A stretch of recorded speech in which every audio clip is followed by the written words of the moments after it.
So I made it out. I made it outside. I braved the cold. I went outside, went to the cinema, and I watched The Commuter. Now usually, right, I don't mind the cold. The cold I can handle. What I struggle with is the wind. And as you can see, my hair's like a little bouffant at the moment. It's gone.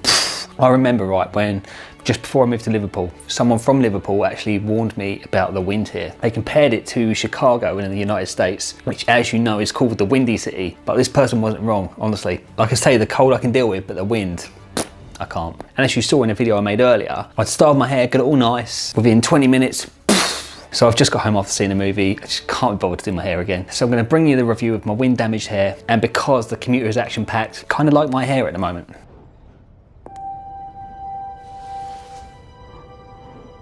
I beg your pardon. Thank you. It's my first time on a commuter train. What about you? Every day, last 10 years.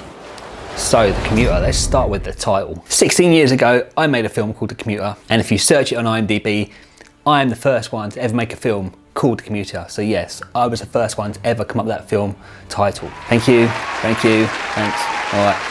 Thank you. So my film from 2002, that was set on a bus, but this film with Liam Neeson, I couldn't afford Liam Neeson back then. This Commuter film in 2018, this one is about this guy who does a daily commute on his train, and he gets told he has to find someone on the train for a certain amount of money, otherwise consequences will happen. And I say that because I don't want to give too much away.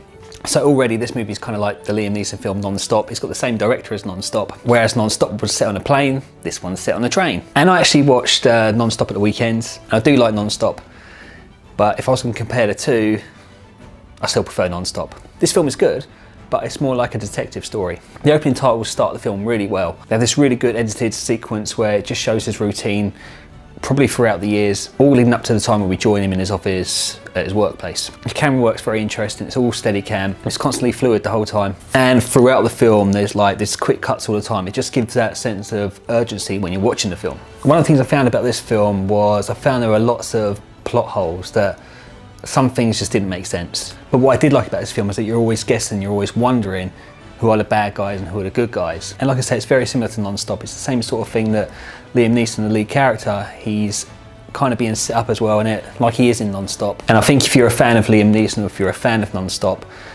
go in with low expectations with this one. Don't think it's going to be better than that film, because Non-Stop's a great film. This one's a good one, but I felt that this one just didn't flow as well as Non-Stop. So like with Insidious 4 last week, this isn't an Oscar-hungry film. So if you're looking to steer away from the Oscar films, this would be a good one to check out. And while you're doing that, I'm going to sort out my hair. You have until next stop to decide. What kind of person are you?